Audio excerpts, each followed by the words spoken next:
You can do anything as long as you practice. Anyone can do anything that they dream of, and that's beautiful to me. To help change people's lives, helping them realize that fear is an illusion. When you're afraid on the line, you're actually battling yourself. You're not battling the line. If you're afraid that you're gonna fail, you're gonna fall, focusing through that fear is what you train on a high line. My name is Andy Lewis. I'm 28 years old. I spend most of my time adventuring.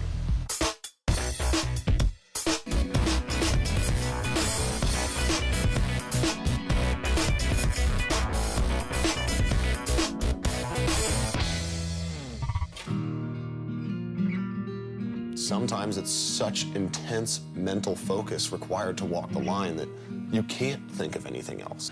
You learn how to be so focused that eventually it doesn't take any focus. You can just walk the line. It's like ground again.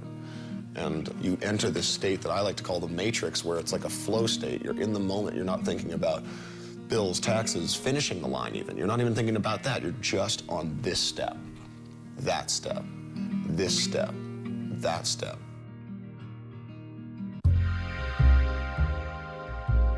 Moab is a little desert town. It's highly Mormon. It's out in the middle of nowhere, in the middle of the desert, where you can drive 20 minutes and be entirely lost.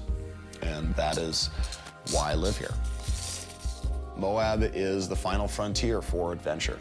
It's one of the only places where you can actually go out and adventure still. This is my backyard slackline, and I walk on it most days, and today I'm doing some tricks, balancing, getting warmed up for our day. Welcome to my slack life. Beginning of the slack life philosophy started with my mountain board crash, really. I was 17, crashed my mountain board really hard, almost died, went to the hospital, and was laying there in the bed, and I reflected on how little I had lived life. I hadn't done anything. I woke up out of that unconscious state, and I was like, God help me, I will do something with my life before I die.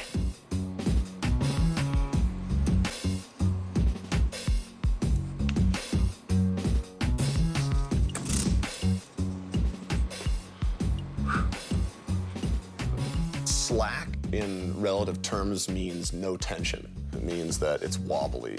The word slack itself, like a slacker is somebody who doesn't put as much effort into something. Or to give someone slack is to, like, if someone makes a mistake, you just forgive them and let them try again because they get one more mistake. I will push myself to the death trying to push these sports. And for the last couple of years, I honestly was planning on dying. That's how intense I was. Looking good. Over the last year and a half, I kind of looked down at my watch and looked at my calendars, and I was like, wow, I'm not dead. Everybody makes such a big deal out about all this stuff. Realize life is important, it's unique, and enjoy it. And don't feel bad about that. Don't feel bad about enjoying your life. Hiking up to the bump right now. A little base jump that's close to my house. Kind of through some awesome stuff. 3, 2, 1. Everything that you do is just part of the game. Everybody has an opinion on what I do.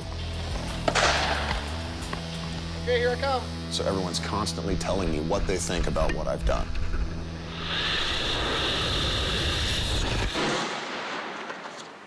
Nobody supports what I do. Nobody. From like the dangerous base jumps that I do to the crazy free solo high lines, it's like there are a handful of people who support me. A handful out of the billions on the planet. Nobody can support it because, yeah, I can die. All right. Oh, it's a beautiful way to start the day. A little bit of coffee, a little bit of free fall, a little bit of hiking, a little bit of climbing, and on to the next task. Sweaty off. There we go. And you always say thank you, Cliff. Thank you, base gods, for letting me have a safe jump.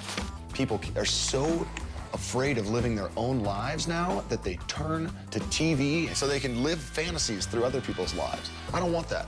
I don't. I think that's bullshit. Face your fears. Do something about it. Stop complaining. I see all this stuff happen. I see people dying. I see how important life is, and other people don't. And then they go, how do you ever risk your life? And you're like, how do you waste so much of your life? Waterlining is kind of different from highlining, but it's kind of not, because you have the fear of falling still. It's not over the ground. You're still falling past the line. So waterlining is a great way to train highlining, because you have weird visual reference points. You do fall past the line. You have the fear of falling, and that's why waterlining is so cool. Waterlining is one of the best and the coolest ways to slackline. It makes sense. Waterline over a pool, waterline over the ocean, waterline over a lake. It's just beautiful. It's awesome. Late November of 2011, I get a phone call saying, hey, do you want to do a show for a person I can't tell you about for an amount of money we can't discuss yet? The time frame is 2 months long. And I was like, I don't do business like this. I'm sorry, no. And I hung up the phone. 5 minutes later, I get a call from my boss saying, do you realize you just turned down the Super Bowl with Madonna? And I was like, no, I didn't realize any of that because he didn't tell me any of that. 2 days later, long story short, I was on a plane to New York. And I stayed there for 2 months, and I did the Super Bowl with Madonna. After the show, she offered me to go on tour with her. I'm perfectly on track, perfectly everything is going in my life, and she wants me to make a complete 180, drop all of my goals, and go on tour with her to be Madonna's tightrope. If I was going to give Madonna my heart and my soul and my life for a year, I wanted at least $1 million. She didn't want to give me that much money. She thought it was an unfair amount of money. I know it's a little unfair amount of money, but I also think it's a little unfair what you're asking me to do.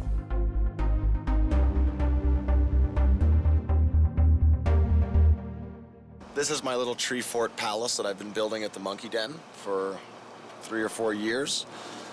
Built it with many climbing ropes, a lot of which we've sacrificed ourselves from our projects and missions. When we ruin ropes, they come into here, or if we rescue a rope, put it into the net. So the net has lots of history, lots of memories.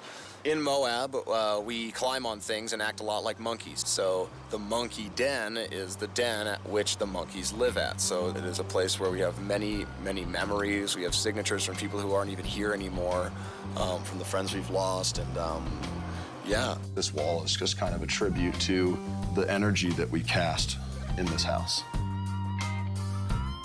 I'm not sad about the fact that my friends died doing what they loved. That was their decision. What's sad is thinking about how their death affects their families. That's tragic to me. But the actual death of that person is not. Into the gear trailer yet again. That's a problem in the world today, that you cannot die an honorable death. Death is always tragic. It's always a loss. It's always negative. And it's not always negative. Life is here to live. People are afraid. They're so afraid all the time. Fear, fear, fear, fear. I'm ready to go.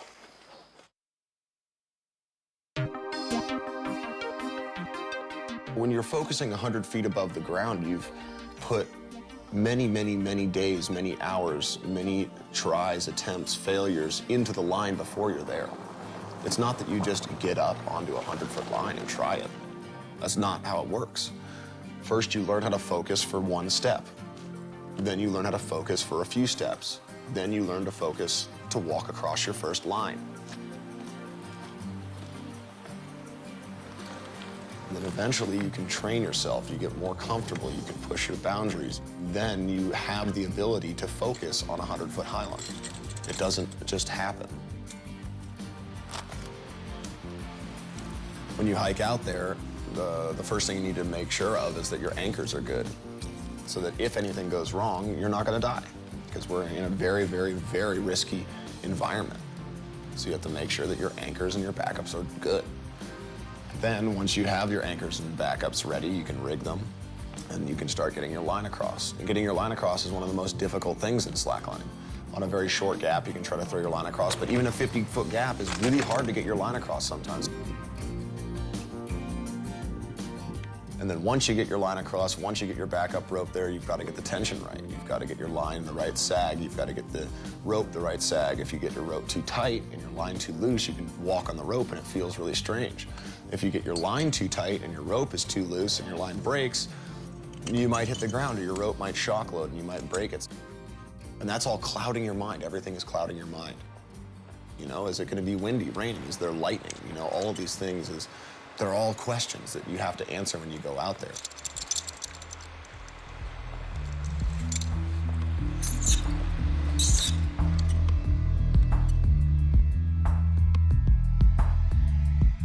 Slacklining is super personal, from how you walk your line, to which lines you walk, to how much tension you put in it, to the style that you're walking the line on, and which line you're walking. Is it one of your lines? Is it your longest line? Is it the world's longest line? It all depends on how you feel when you cross the line.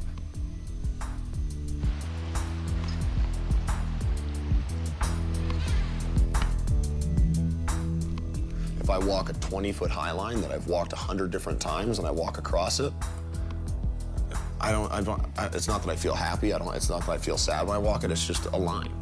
But if I walk my personal record on a line that I'm dedicating to one of my heroes, I get to the other side and it's the most unbelievably satisfying thing ever to step off the line onto the other side.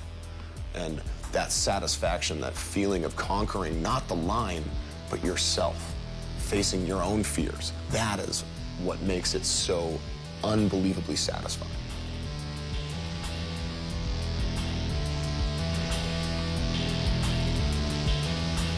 Slack life is definitely my greatest success ever.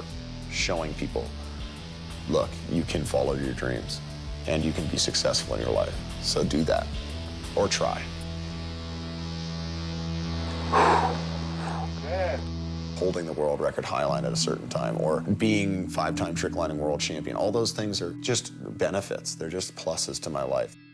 What I truly appreciate daily is how many people have changed their lives because of the things I've done.